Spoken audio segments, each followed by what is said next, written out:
இன்னைக்கு you and me ட்ராமால episode 3 தான் பார்க்க போறோம். அதுக்கு முன்னாடி நீங்க நம்ம சேனலை சப்ஸ்கிரைப் பண்ணிக்கோங்க. பக்கத்துல உள்ள பெல் ஐகானை பிரஸ் பண்ணிக்கோங்க. இந்த எபிசோடோட ஸ்டார்டிங்ல ஹீரோவும் அவரோட அசிஸ்டனும் வந்து அந்த ரெஸ்டாரண்ட்ல இருக்கிறத காட்டுறாங்க. அப்போ வந்து சொல்றாரு, இந்த கிறிஸ்டல் டிடெக்டர் வந்துட்டு இந்த ரெஸ்டாரண்ட் தான் காட்டுது. கொஞ்ச நேரத்துக்கு முன்னாடி இங்கே தான் வந்து கீழன் கிறிஸ்டலை வந்து யாரோ யூஸ் பண்ணியிருக்காங்க அப்படின்னு சொல்றாரு. சரி, அப்படின்னா அந்த ரெஸ்டாரண்ட் வந்துட்டு நம்ம நல்லா செக் பண்ணணும்னு ஹீரோ சொல்றாரு. அப்புறம் ஹீரோயினா அவங்கள்ட்ட தம்பியும் வந்துட்டு வீட்டுக்கு வரதை காட்டுறாங்க. அப்போ அந்த சின்ன பொண்ணு பார்த்துட்டு டைம் எவ்வளோ ஆகுதுன்னு தெரியுமா, எவ்வளோ லேட்டாக வீட்டுக்கு வரீங்க அப்படின்னு சொல்லி கேட்குறா. அப்போ வந்து ஹீரோயின் சொல்றாங்க, சாரி நானே ஒன்றும் வந்துட்டு வீடியோ கேம் ப்ளே பண்ணுறதுக்கு போயிட்டோம், அதனால தான் நேரம் ஆயிடுச்சு அப்படின்னு சொல்றாங்க. என்னது, 2 பேரும் வீடியோ கேம் ப்ளே பண்ணுறதுக்கு போனீங்களா, அதுவும் என்ன கூப்பிடாம என்னையும் அழைச்சிட்டு போயிருக்கலாம்ல அப்படின்னு சொல்லிட்டு அந்த சின்ன பொண்ணு கேட்குறா. இந்த சின்ன பொண்ணு தான் வந்துட்டு வைச்சானோட கூட பிறந்த சிஸ்டர், அதாவது ஹீரோயினுக்கு வந்துட்டு இவ தான் ஸ்டெப் சிஸ்டர். அப்போ வந்து காலிங் பெல் ரிங் ஆகுது. ஹீரோயின் தம்பி வந்துட்டு டோர் ஓப்பன் பண்ணி பார்க்குறான். அங்கே வந்து ஹீரோ இருக்காரு. அப்போ உடனே டோர் சாத்திட்டு யாருன்னே தெரியல, தப்பான வீட்டுக்கு வந்துட்டாரு போல அப்படின்னு சொல்றான். அப்போ உடனே ஹீரோயின் யாருன்னு புரிஞ்சுட்டு சரி 2 பேரும் சீக்கிரமா தூங்க போங்க அப்படின்னு சொல்லிட்டு அனுப்பி வைக்கிறாங்க. அதுக்கப்புறமா ஹீரோவும் ஹீரோயின் உட்காந்து பேசிட்டு இருக்காங்க. அப்போ வந்து சொல்றாரு, நான் வந்து நியூவா ஒரு மொபைல் வாங்கியிருக்கேன் அப்படின்னு சொல்லி காட்டுறாரு. அதுவும் இல்லாம நான் வீட்சாட்ல உன்னை ஏற்கனவே ஆட் பண்ணிட்டேன் அப்படின்னு சொல்லுவோம். பரவாயில்ல, நீ ஏலியனா இருந்தாலும் உன்னோட மூளை நல்லாவே வேலை செய்யுது அப்படின்னு சொல்றாங்க. அப்புறமா பார்த்துட்டு, இது நான் உன்னோட பேரு என்னோட பேரு சேர்த்து போட்டு ஹார்ட்லாம் போட்டு வச்சிருக்கா, அது கொஞ்சம் கூட நல்லா இல்லை, உடனே டெலீட் பண்ண அப்படின்னு சொல்றாங்க. அதெல்லாம் முடியாது, இது வந்து என்னோட போனு, நான் தான் வந்து முடிவு பண்ணணும் அப்படின்னு சொல்றாரு. இப்படியே 2 பேரும் சண்டை போட்டுட்டு இருக்கும் போது ஹீரோயின் வந்து ஹீரோ மேல விழுந்துடுறாங்க. அப்ப 2 பேரும் வந்து கிஸ் பண்ணிக்கிறாங்க. அதுக்கப்புறமா ஹீரோயின் தூங்கி எழுந்திரிச்சு வராங்க. அவங்க கையில பார்த்தா ஒரு பிரேஸ்லெட் இருக்கு. எங்க ஹீரோ வந்துட்டு ஹீரோயின்காக பிரேக்ஃபாஸ்ட்ல வந்து ரெடி பண்ணிருக்காரு. அப்ப ஹீரோயின் வந்து சொல்றாங்க, இந்த பிரேஸ்லெட் வந்து நீ தான் போட்டு விட்டியா, ரொம்ப அழகா இருக்கு அப்படி சொல்லி பேசிட்டு இருக்கவும் அந்த இடத்துக்கு உடனே ஹீரோயின் தம்பி வந்துட்டு பக்கத்துல வந்து கேம்ப் சைட் வந்து ஒன்னு ஓபன் பண்ணிருக்காங்க, நம்ம எல்லாம் அங்க போலாம் அப்படி சொல்லி கூப்பிடுறான். அப்போ உடனே அந்த இடத்துக்கு ஹீரோயினோட ஸ்டெப் சிஸ்டர் வந்துட்டு, எனக்கு வந்து கிளாஸ் இருக்குன்னு தெரியாதா உனக்கு அப்படி சொல்லி பேசிட்டு இருக்கோம். ஹீரோ பார்த்துட்டு இவர் என்ன இங்க இது போலையா அப்படின்னு பார்த்துட்டு இருக்காங்க. அப்போ உடனே ஹீரோயின் வந்துட்டு சரி எல்லாம் வந்துட்டு எல்லாத்தையும் பேக் பண்ணுங்க, நம்ம வந்து கேம்ப் சைட்டுக்கு போலாம் அப்படி சொல்றாங்க. அப்புறம் எல்லாரும் வந்துட்டு கேம்ப்ல ஜாலியா என்ஜாய் பண்ணிட்டு இருக்காங்க. இங்க ஹீரோயின் வந்துட்டு அவங்க தம்பி கிட்ட நீயே வந்து சந்தோஷமாவே இல்லை அப்படின்னு கேக்குறாங்க. ஏன்னா வந்து இன்னும் யூஜின் பிரதர் இங்க வரல அப்படின்னு சொல்றான். யூஜின்லாம் வர மாட்டாதான் வந்து கியூராங் பிரதர் இருக்கார்ல, அதனால சந்தோஷமா ஏறி அப்படின்னு சொல்லும் போது இங்க ஹீரோ வரும்போது யாரோ ஒரு பொண்ணு பார்த்துட்டு இவ்வளவு ஹேண்ட்ஸமா இருக்கானே அப்படி சொல்லி ஹீரோ பார்த்துட்டு இருக்காங்க. அப்ப அந்த இடத்துக்கு யூஜினுமே வந்துடுறான். அப்ப ஹீரோயின் வந்து சொல்றாங்க, இதெல்லாம் வந்து உங்க 2 பேர் பிளான் தானே இங்க வர வச்சதுலாம் அப்படின்னு சொல்லுவோம். 2 பேரும் வந்து சிரிச்சிட்டு இருக்காங்க. அப்போ உடனே ஹீரோயின் அவங்க தம்பி கிட்ட சொல்றாங்க, அவனுக்கு யூஜின் பிரதரை ரொம்ப பிடிக்கும்னா அப்பயே வந்து என்ன சிஸ்டர்னு கூப்பிடுற, அவரையும் உன்னோட பிரதரா வச்சுக்கோ அப்படின்னு சொல்லும் போது இதெல்லாம் கேட்டு யூஜின் உடனே சொல்றாரு, இல்ல நான் வந்துட்டு உன்னை பிரதராலாம் ஏத்துக்கல, ஏன்னா நான் வந்து மின்னுக்கும் பிரதர் ஆயிடுவேன், அதனால பின்னு வந்துட்டு ரொம்ப அப்செட் ஆகுறாங்க, அதனால வேணாம் அப்படின்னு சொல்லிடுறான். இவங்க பேசிக்கிறதெல்லாம் கேட்டோன்னே ஹீரோக்கு வந்துட்டு சுத்தமா யூஜினை பிடிக்கவே இல்லை, முடிச்சு பார்த்துட்டு இருக்காரு. இங்க உடனே ஹீரோயின் சொல்றாங்க, சாரி நான் உங்க 2 பேரும் இன்ட்ரடியூஸ் பண்றதுக்கே மறந்துட்டேன், இவன் தான் வந்து யூஜின் அப்படின்னு சொல்லிட்டு உடனே ஹீரோ வந்து இன்ட்ரடியூஸ் பண்றாங்க. இவர் தான் வந்து கியூராங் அப்படின்னு சொல்லுவோம். உடனே ஹீரோயின் தம்பி வந்துட்டு சொல்றான், ஆமா இவர் வந்து எங்களோட ஃப்ரெண்டு தான், நைட்டே வந்துட்டாரு, காலையில கூட இவர் தான் வந்து பிரேக்ஃபாஸ்ட் செஞ்சாரு அப்படின்னு சொல்லுவோம். என்னது காலையில இவன் பிரேக்ஃபாஸ்ட் செஞ்சானான்னு யூஜின் வந்துட்டு ஹீரோ முடிச்சு பார்த்துட்டு இருக்கான். இவனுக்கும் வந்து ஹீரோயின் மேல இன்ட்ரெஸ்ட் இருக்கு போல. அப்போ உடனே ஹீரோயின் வந்து என்ன சொல்லிட்டு இருக்க, வாயை மூடு அப்படி சொல்லி அவங்க தம்பி வாயை மூடுறாங்க. நான் என்ன சொல்லிட்டு இருக்கேன், நான் உண்மையை தானே பேசிட்டு இருக்கேன் அப்படின்னு சொல்லுவோம். அதுக்கப்புறமா ஹீரோவையும் அவரோட அசிஸ்டண்டையும் காட்டுறாங்க. ஆக்சுவலி வந்துட்டு கீழன் கிறிஸ்டல் வந்துட்டு இங்க பக்கத்துல இருக்க ரெஸ்டாரண்ட்ல யூஸ் பண்ற மாதிரி அவங்களுக்கு வந்துட்டு இன்ஃபர்மேஷன் கிடைச்சிருக்கும்.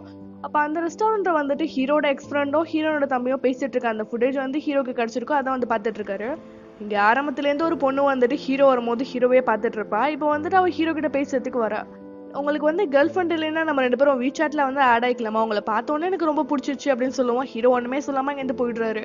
அதுக்கப்புறம் இங்க ஹீரோயின் வந்துட்டு பிராக்டிஸ் பண்றதுக்கு அவங்க பிளேஸ்க்கு வராங்க. அந்த இடத்துல பார்த்தா சூனாவும் இருக்காங்க. ஹே நீங்க என்ன பண்ற அப்படின்னு சொல்லி கேட்குவோம். இல்ல டீச்சர் ஹண்டா வந்துட்டு என்ன கூப்பிட்டாங்க, நான் வந்து ஏற்கனவே அந்த காம்படிஷனுக்கு என்னோட பேர் கொடுத்திருந்தேன், அதுவும் இல்லாம இந்த அகாடமில கிராஜுவேட் ஆனா அந்த சீனியருக்கு வந்துட்டு என்ன இன்ட்ரடியூஸ் பண்ணணும்னு சொன்னாங்க அப்படின்னு சொல்லுவோம். உடனே அதுக்கு தான் கூப்பிட்டாங்களா அப்படின்னு சொல்லி பேசிட்டு இருக்கும் போது அந்த இடத்துக்கு டீச்சர் ஃபெங் வராங்க. அவங்க அந்த காம்படிஷனை பத்தி எல்லா டீட்டெயிலுமே சொல்லி முடிக்கிறாங்க. உடனே ஹீரோயின் வந்துட்டு ஏதோ சொல்ல வரதுக்கு முன்னாடி குறுக்க அந்த சூனா வந்துட்டு ஏதோ பேசிட்டு இருக்காங்க.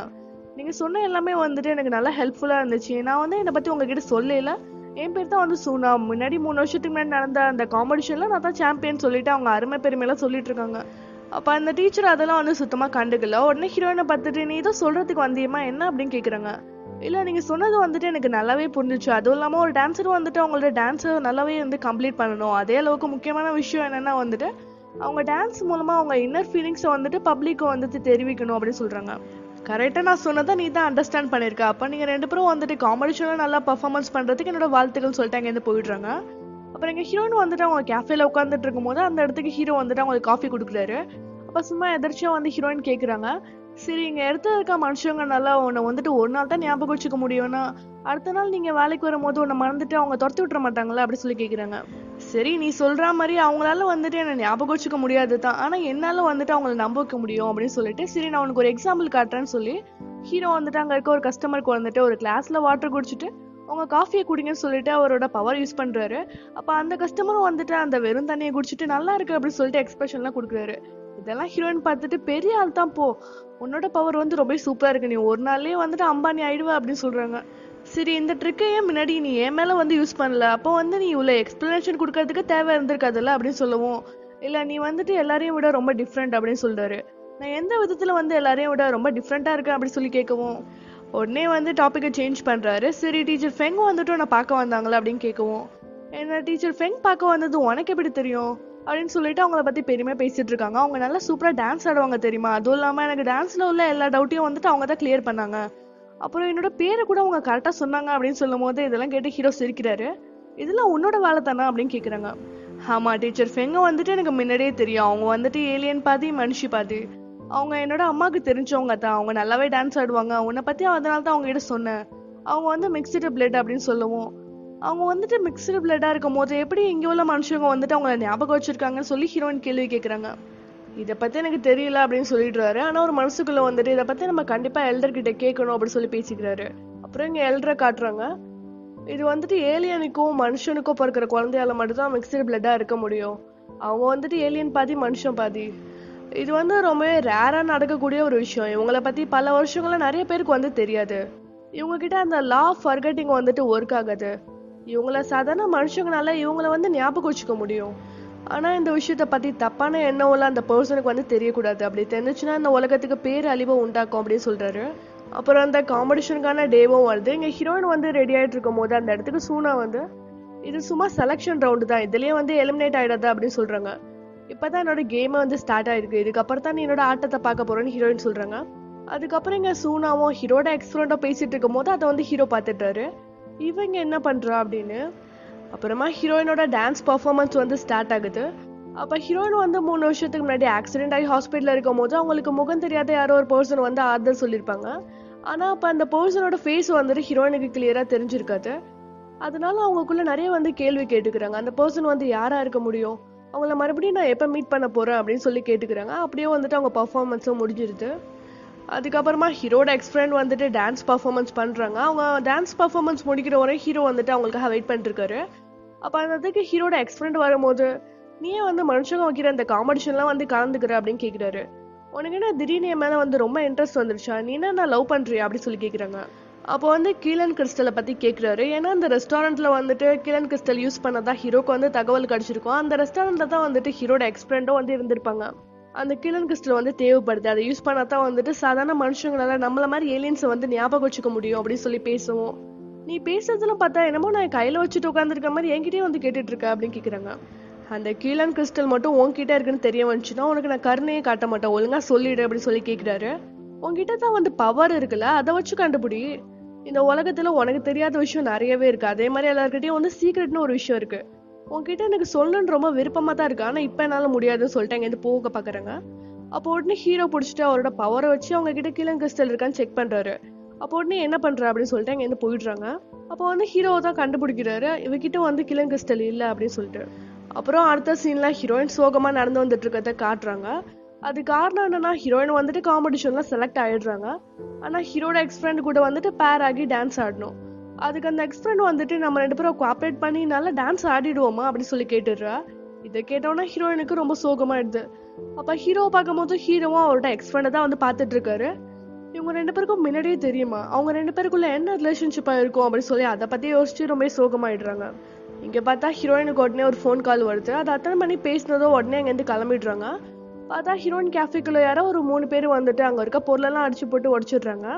அப்ப அதை வந்து சிசிடிவி கேமரால பார்த்துட்டு இருக்கும் போது அங்க ஒர்க் பண்ற ஸ்டாஃப் ஒருத்தன் வந்துட்டு இவங்க நான் பார்த்திருக்கேன் 2 நாளைக்கு முன்னாடி அப்படின்னு சொல்றான். அந்த பொண்ணு யாருன்னா வந்துட்டு ஹீரோ வந்து ஹீரோயின் கூட பிக்னிக் போயிருக்கும் போது ஆரம்பத்துல இருந்து ஹீரோ வந்து பார்த்துட்டே இருந்திருப்பா. அப்புறம் ஹீரோ கிட்ட வந்து பேசுவோம், ஹீரோ ஒழுங்கா ரெஸ்பான்ஸ் பண்ணிருக்க மாட்டாரு. அப்புறம் வந்து கேஃபேல ஹீரோ வந்து ஹீரோயின் கூட பேசிட்டு இருக்கும் போது இந்த பொண்ணு வந்து யாருன்னு சொல்லி அந்த ஸ்டாஃப் கிட்ட வந்து கேட்டிருப்பா. அப்ப அதுக்கு அவன் வந்துட்டு இங்க அவங்க மேனேஜர் அப்படின்னு சொல்லியிருப்பான். அதனால அந்த கோவத்துல இந்த கடையை வந்து அடிச்சு நொறுக்கிட்டா. அதுவும் இல்லாமல் நம்ம ஹீரோயினுக்கு இந்த கேஃபே வந்துட்டு ரொம்ப சென்டிமெண்ட்டான ஒரு விஷயம். ஏன்னா ஹீரோயினுக்கு அவங்க அம்மா தான் வந்து இந்த கேஃபே வந்து ஸ்டார்ட் பண்ணியிருப்பாங்க. அவங்களும் ஹீரோயினும் வந்துட்டு ஒன்றா சேர்ந்து நிறைய ஹாப்பியான மூமெண்ட்ஸ்லாம் வந்து அதில் கிரியேட் பண்ணியிருப்பாங்க. அவங்கள்ட்ட அம்மா வந்துட்டு 3 வருஷத்துக்கு முன்னாடி அந்த கார் ஆக்சிடென்ட்ல வந்து இறந்து போயிட்டதுனால அவங்களுக்கு ஒரே ஒரு மெமரிஸ்ன்னு இருக்கிறது வந்துட்டு அந்த கேஃபே மட்டும்தான். இப்போ அந்த கேஃபே வந்துட்டு ரொம்ப டேமேஜ் பண்ணிட்டனால ஹீரோயினுக்கு வந்துட்டு இதெல்லாம் பார்க்கும்போது ரொம்ப அழுவ வருது. இப்போ வந்துட்டு அம்மா நான் உங்களை ரொம்ப மிஸ் பண்ணுறேன் அப்படி சொல்லிட்டு அழுதுட்டு இருக்காங்க. அப்புறம் ஹீரோயினோட அம்மா இறந்து போனதுக்கு அப்புறம் இங்கே ஹீரோயின் வந்துட்டு ஹாஸ்பிட்டலில் என்னை விட்டுட்டு போகாதீங்கன்னு சொல்லி அழுதுட்டு இருப்பாங்க. அப்போ அங்கே அந்த முகம் தெரியாத அந்த பர்சன் வந்துட்டு ஹீரோயினுக்கு ஆறுதல் சொல்லியிருப்பாரு.